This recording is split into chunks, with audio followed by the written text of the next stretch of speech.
Hello दोस्तों, तो कैसे हैं आप सभी लोग। आई होप आप सभी अच्छे होंगे और अच्छे से अपनी पैथोलॉजी पढ़ रहे होंगे।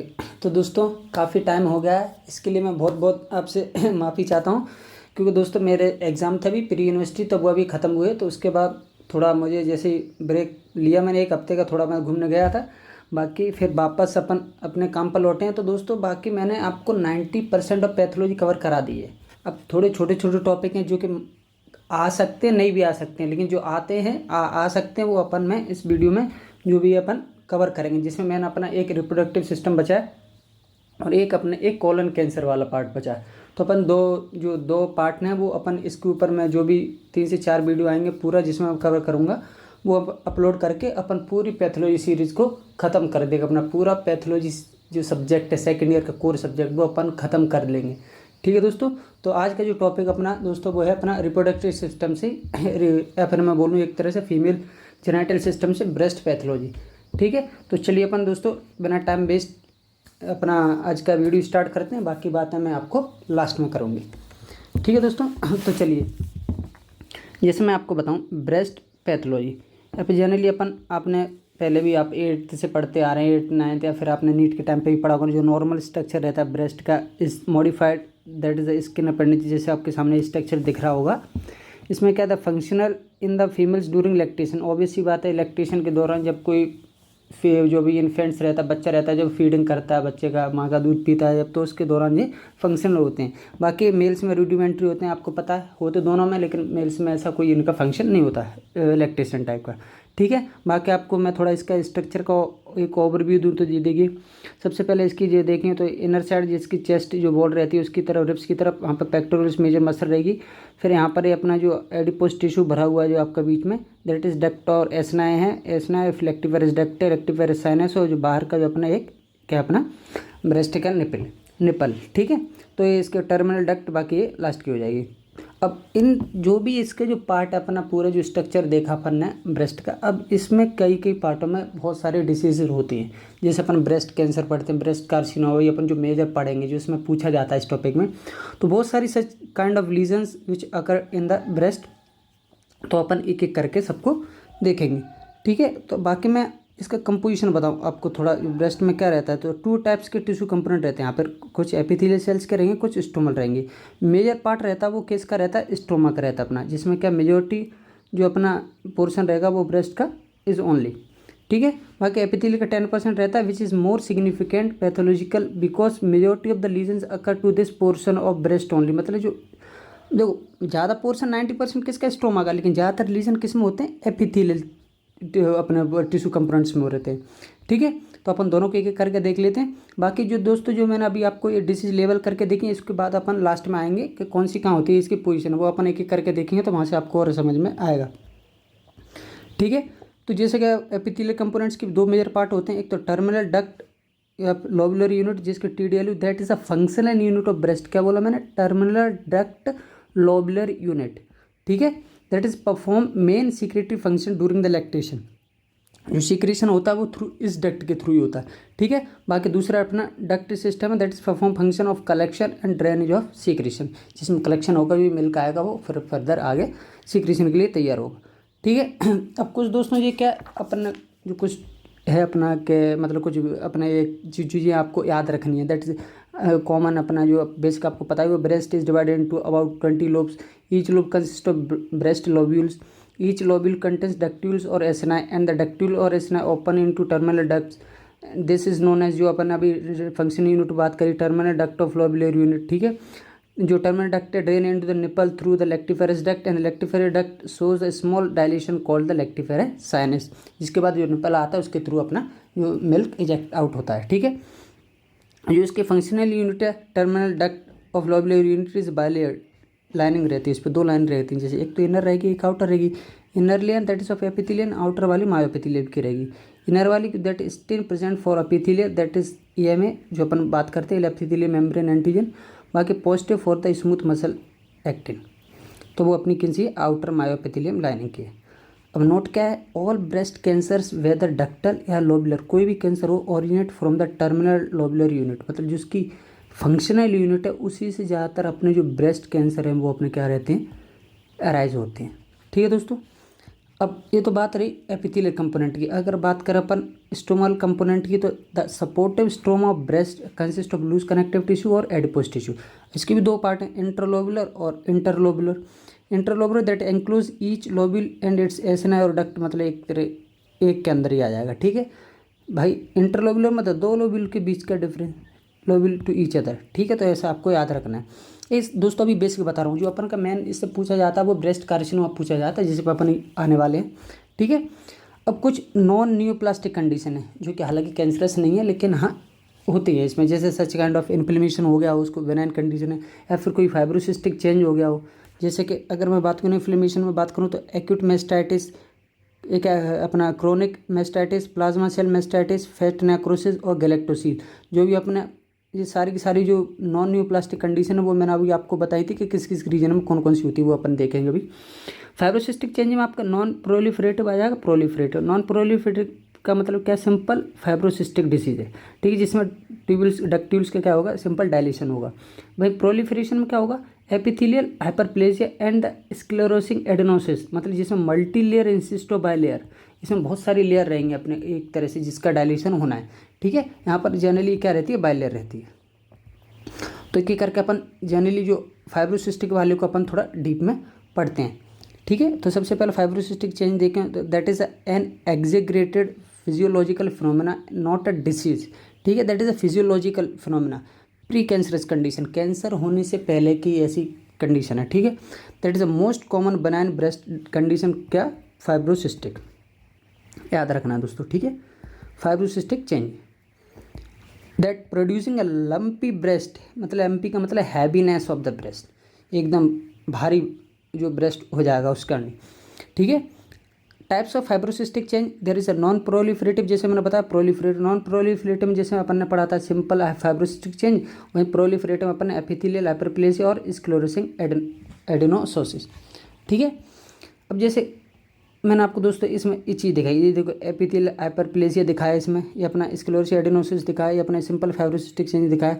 तो इसका एक तरह से जब आप इसकी माइक्रोस्कोपी देखेंगे तो इसमें ये देखिए डायलेटेड डक्ट दिख रहा है आपको, यहाँ पर फाइब्रोसिस्टोमा दिख रहा है पूरे में भाई, वहाँ पर ये प्लास्टिक एपिथेलियल भी दिख रहा है, ये वाला जो बना हुआ है।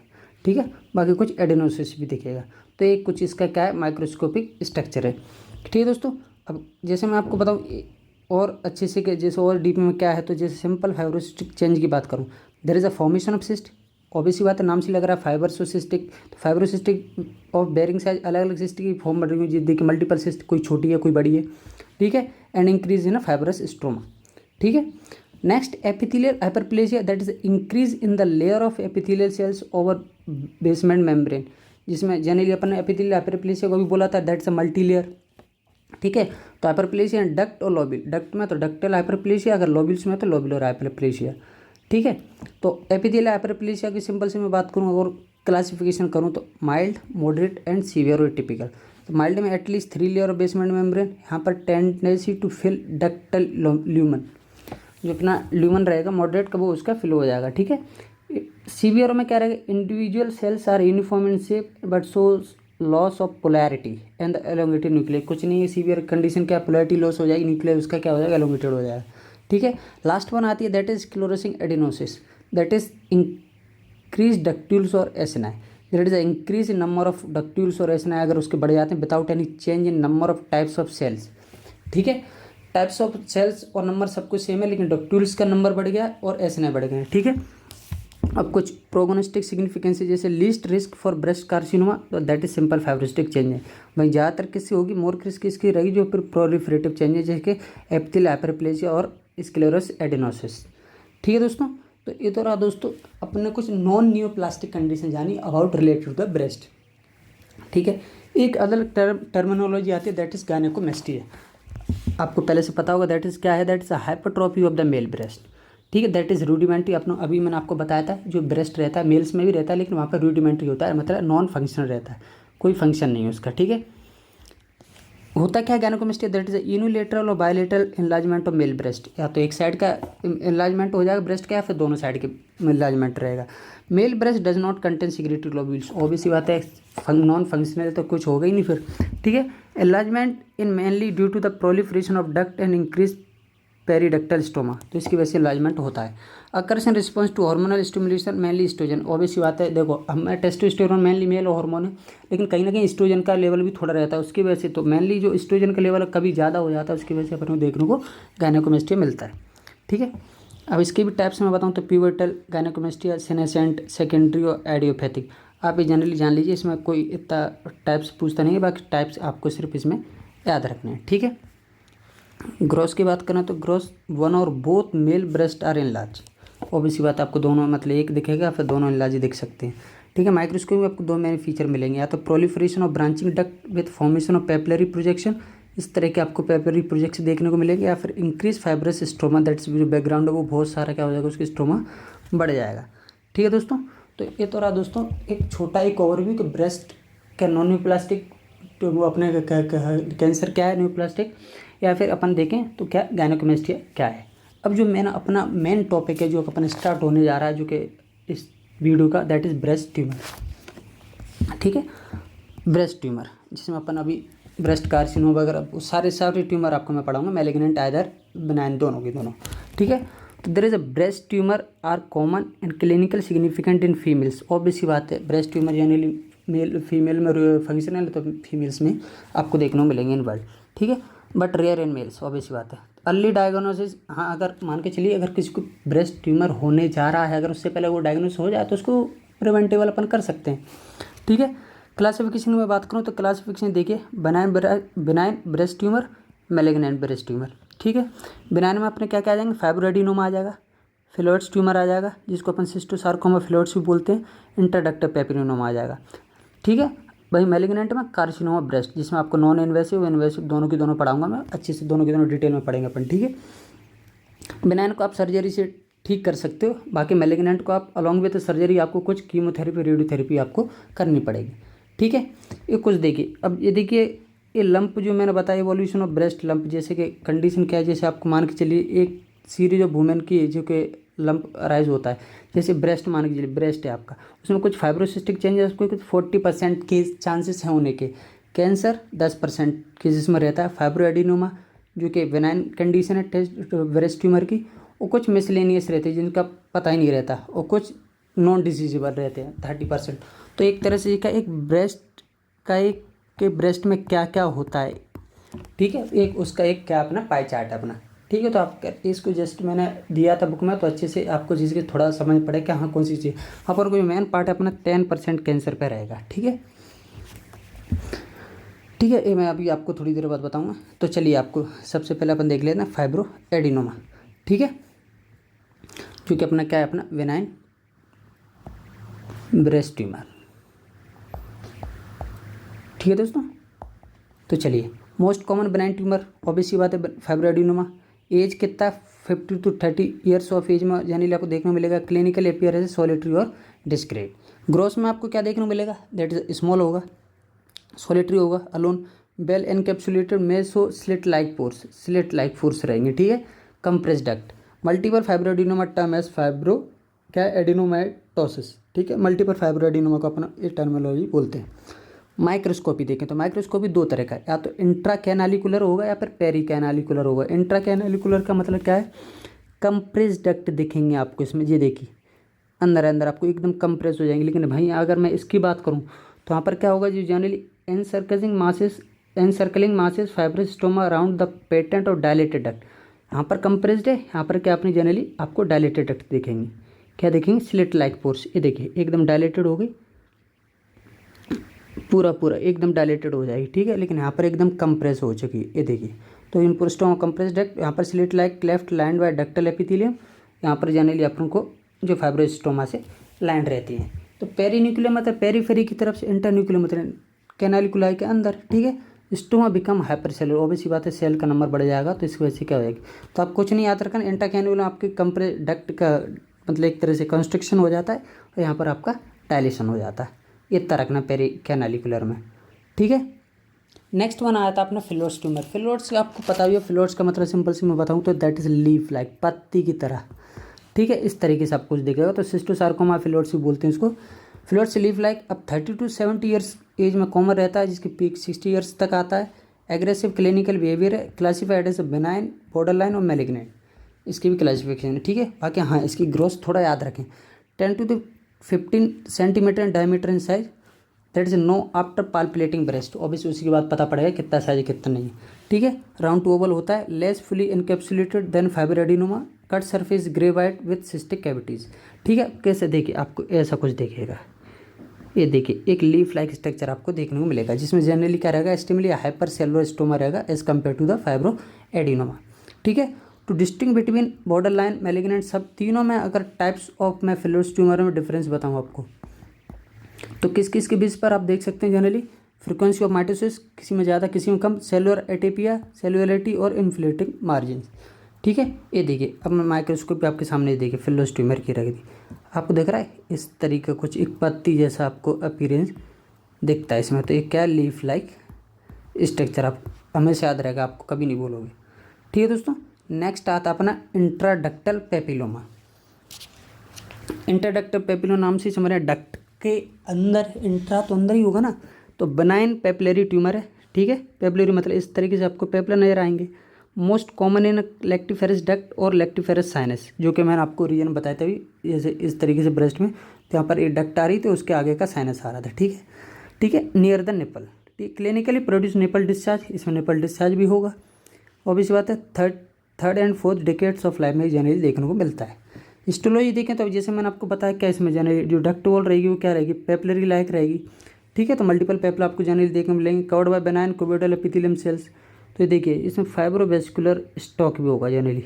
फाइब्रोवेस्कुलर का मतलब फाइबर भी रहेंगे, जो ब्लड वेसल में फाइबर ऐसे एंटर कर रहे होंगे, आपको ऐसा लग रहा होगा, ठीक है। बाकी ट्यूमर सेल्स अरेंजमेंट कैसा रहेगा, पेपरी पैटर्न जैसा रहेगा, ठीक है। क्यूबोइडल एपिथेलियम की लाइनिंग रहेगी।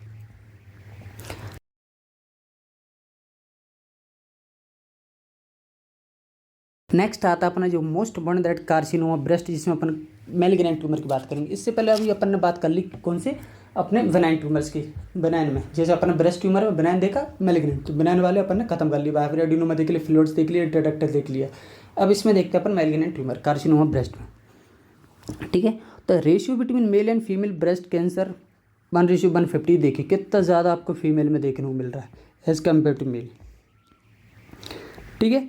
तो the incidence of breast cancer is highest in the क्या, पेरीमेनोपॉज एज ग्रुप। ऑब्वियसली बात है, मीनोपॉज से पहले जो प्री मेनोपॉज कंडीशन एज रहती है, उसमें आपको जनरली ये कंडीशन देखने को कार्सिनोमा ब्रेस्ट ज़्यादा मिलेगी। क्लिनिकल फीचर क्या क्या है, clinical breast cancer usually present as solitary, painless होता है, पाल्पेबल लम्प, पाल्पेट होता है, ठीक है। Detect by self examination after the age of 40। All breast lumps must be removed surgically आप रिमूव कर सकते हैं। ट्रिपल टेक्निक क्या कहती है, दैट इज पाल्पिटेशन, मैमोग्राफी और fine needle aspiration cytology, FNAC, that is early diagnostic criteria. क्या है, अर्ली डायग्नोस्टिक क्राइटेरिया हैं ये तीनों की तीनों, मैंने आपको जो बताया वो, ठीक है।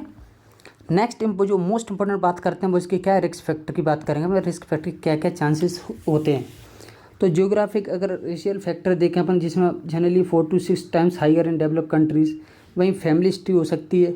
बाकी अंदर का आप लिख सकते हैं, आपको मेन हेडिंग देखनी, फैमिली हिस्ट्री होगी, जियोग्राफिक रेशियल फैक्टर रहेंगे, ठीक है। कुछ मेंस्ट्रुअल और उसकी ऑब्स्ट्रक्टिव हिस्ट्री है, मान के चलिए अर्ली मनार्च आ गया, फिर नेली पैरिटी है, कोई बच्चा नहीं है, या फिर late age of first child birth है, या फिर डिलेड मीनोपॉज है, ठीक है। तो ये देख सकते हैं। एस्ट्रोजन एक्सपोजर है, जैसे मान के चलिए menopause hormonal therapy increase the risk of breast carcinoma, या oophorectomy that is reducing endogenous estrogen that is decrease the risk of breast carcinoma, ठीक है।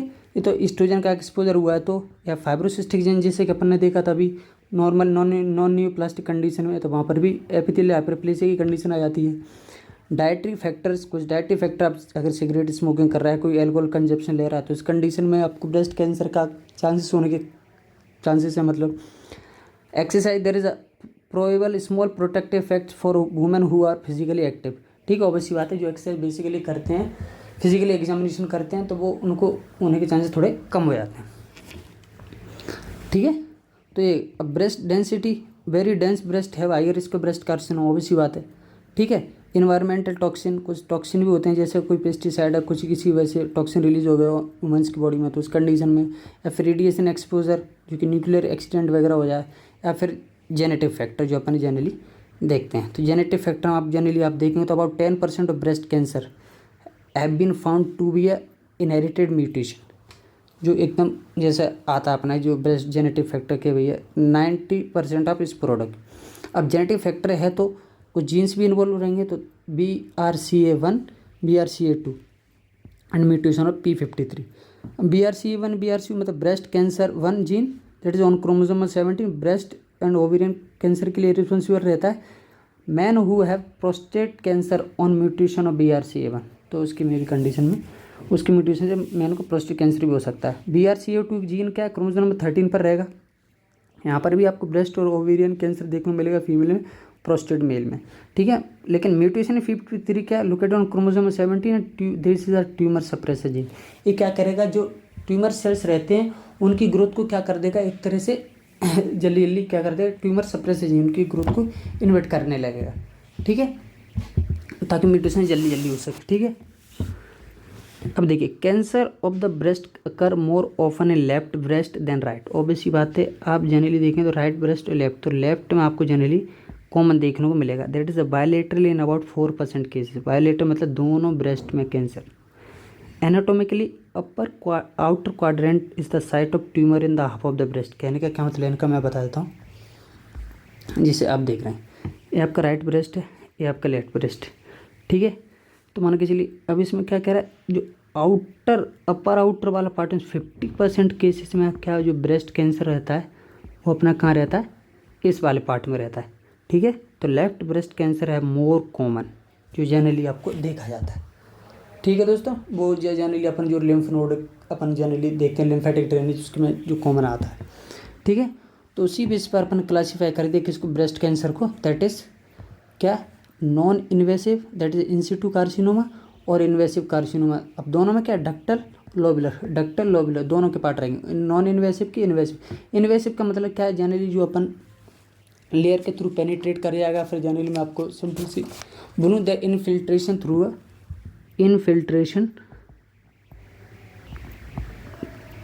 थ्रू एनी लेयर, ऐसा याद रखो आप, थ्रू एनी लेयर, ठीक है। इन्वेट करेगा, इन्वेशन मतलब इन्वेट करेगा, नॉन इन्वेसिव इन्वेट नहीं कर रहा है वो, ठीक है। तो देखें, आपको जनरली मैं आपको बताऊं तो that is ductal carcinoma lobular, तो डक्ट में दे देगा, डक्ट वगैरह में अगर इन्वॉल्व हो रहा है तो वो वाला कार्सिनोमा होगा, तो नॉर्मल डक्ट विथ स्ट्रोमा। अब एपिथेलियल सेल्स हैं जिसका क्या एक तरह से स्ट्रोमा हो गया, तो सिंगल डक्ट में कैंसर। वही लोबुलर, ये देखिए ये डक्ट है लेकिन लोब्स में, ये देखिए पूरा लोब्यूल विथ मल्टीपल डक्ट, इसमें ये डक्ट भी है, ये डक्ट भी है, ये डक्ट भी है, ये डक्ट भी है, पूरा पूरा एक लोब्यूल जो कवर हो जाता है। That is many duct open in single terminal duct, तो उसी कंडीशन में एक ग्लोबुल फॉर्म होगा, ठीक है। अब और अच्छे से मैं आपको डिफरेंस बताऊं, जैसे नॉन इन्वेसिव इन्वेसिव, तो वो भी देख लीजिए, आपको और अच्छे से समझ में आएगा। जैसे नॉन इन्वेसिव में देखिए स्ट्रोमा है जी, तो प्लास्टिक सेल इनसाइड डक्ट और लोब्यूल ओनली, ठीक है, मतलब अंदर ही है, स्ट्रोमा में नहीं आया है, मतलब जो स्ट्रोमा है उसमें नहीं आया, अंदर ही है, मतलब इधर ये रखा हुआ एक कैंसर सेल है, अभी आया नहीं। लेकिन यहाँ देखिए, जो comes out to the stroma के बाहर आ गया है, कहाँ पे आ गया, बाहर आ गया, and destroy the lining of duct, और डक्ट की जो लाइनिंग है उसको डिस्ट्रॉय कर दिया, दैट इज इन्वेसिव, इन्वेड कर गया है, मतलब इधर से बाहर आ गई थी। यहाँ पर नॉन इन्वेसिव कुछ नहीं है, जैसा है बगल में रखा हुआ है, ठीक है। तो this kind of non invasive breast cancer और दैट इज इन्वेसिव कार्सिनोमा, ठीक है। अब एक एक करके दोनों को अपन देखते हैं।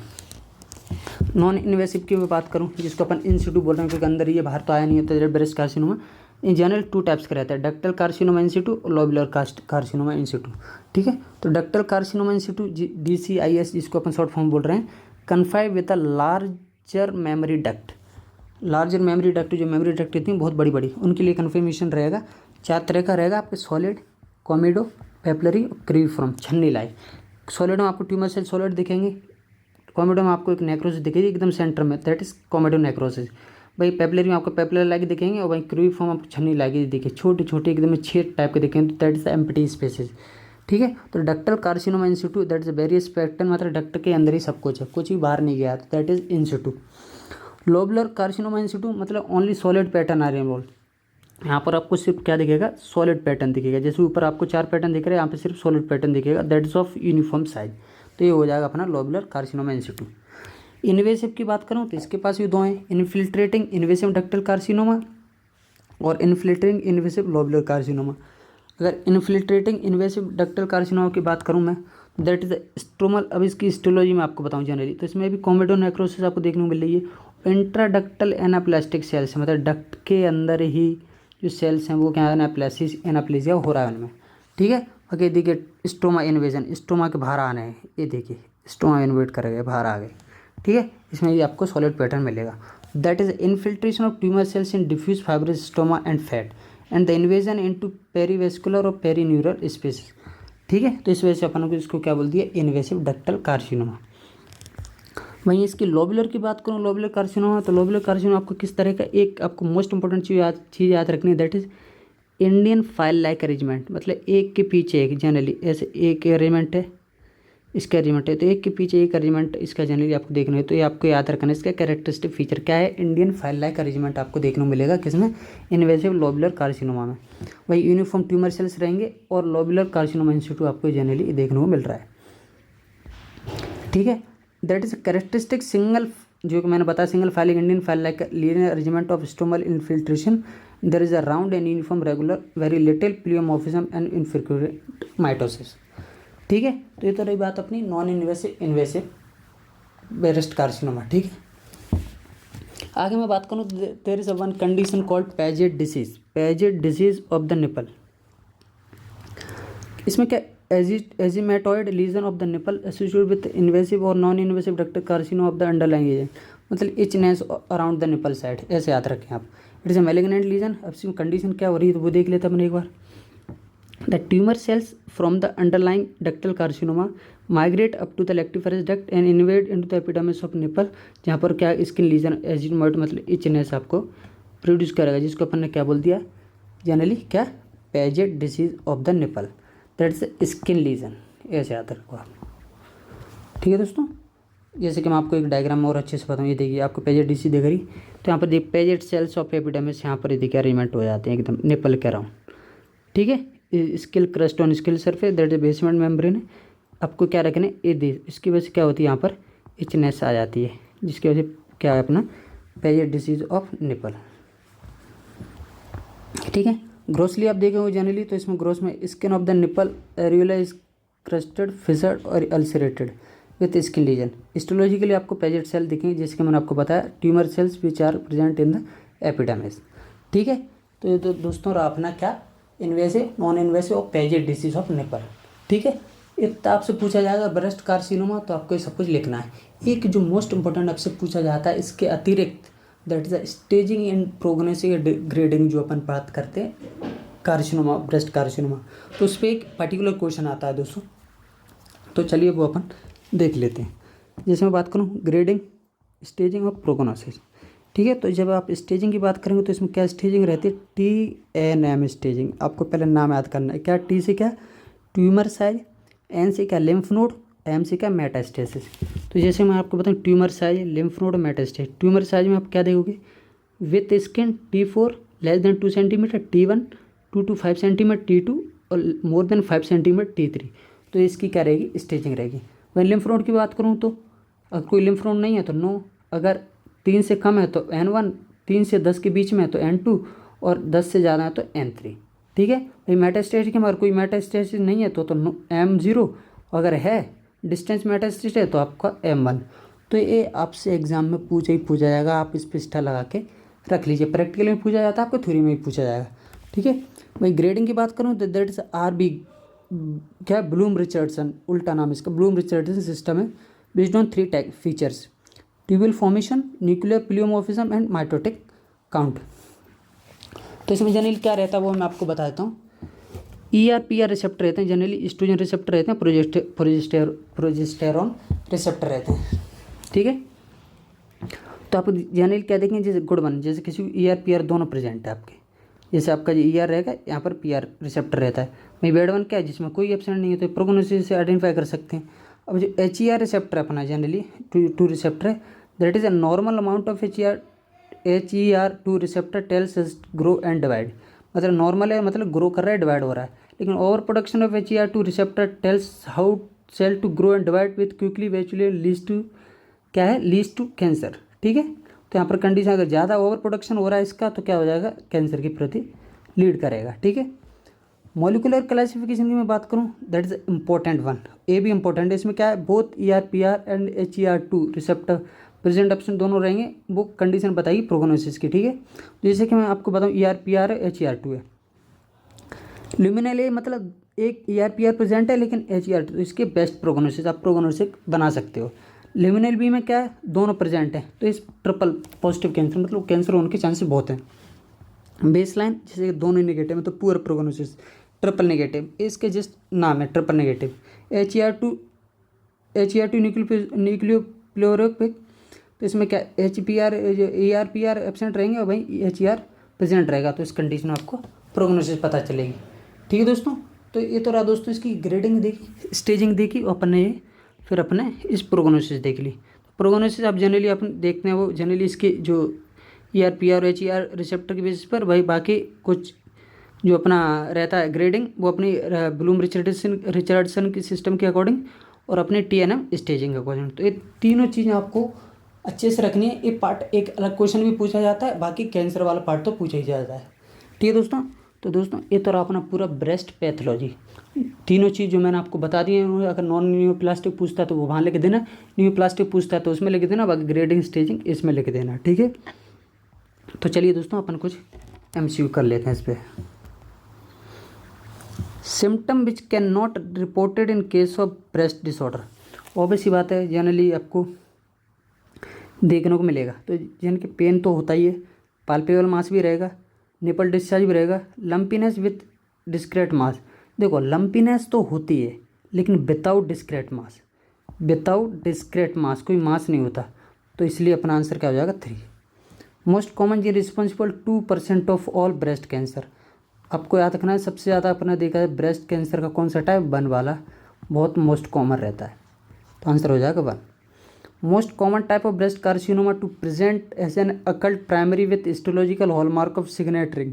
तो आपको जनरली आप जो देखेंगे जो रहता है आपको सिग्नेट रिंग जो जनरली मिलती आपको किस में याद ही रखना आपको जनरली, वो अपने म्यूसिनस वाले टाइप में, म्यूसिनस कार्सिनोमा, ठीक है। तो आंसर आ जाएगा आपका म्यूसिनस कार्सिनोमा। तो दोस्तों ये तरह अपना पूरा ब्रेस्ट पैथोलॉजी पे आप अगर क्वेश्चन इससे रिलेटेड आता है तो आप अच्छे से, मैं 100% कह रहा हूँ कि आपको अगर क्वेश्चन आएगा तो आप इसमें से कर जाएंगे, थोड़ा बहुत तो लिख जाएंगे, ठीक है। बाकी आप एक बार बुक पढ़ेंगे तो अच्छे से वहाँ पर थोड़ा डायग्राम से रिलेट करके आप पढ़ पाएंगे, तो आपको और अच्छे से समझ पड़ेगा, ठीक है दोस्तों। तो आप बुक जरूर पढ़िए, रॉबिन का कंटेंट है तो आप रॉबिन से पढ़िए। अगर आप अर्समोनी पढ़ रहे हैं तो कोई दिक्कत नहीं, वहाँ से भी आपको अच्छे से समझ आएगा, तो आप वहाँ से भी पढ़ सकते हैं। जो भी आपकी अच्छी प्रेफरेंस बुक है वहाँ से आप पढ़ सकते हैं, लेकिन पढ़ें जरूर, बस इतना है, ठीक है। अगर दोस्तों अब एग्जाम फेज चल ही रहा है तो आप अच्छे से एक बार इसको पढ़िए। बाकी नेक्स्ट वीडियो जो अपना रहेगा जनरली अभी फीमेल जेनेटिक पे भी रहेगा, मेल पे, दोनों कवर कराऊंगा मैं, ठीक है। तो दोस्तों नेक्स्ट वीडियो अपन बहुत जल्दी मिलते हैं, तब तक आप पढ़ते रहिए breast pathology. Thank you so much दोस्तों।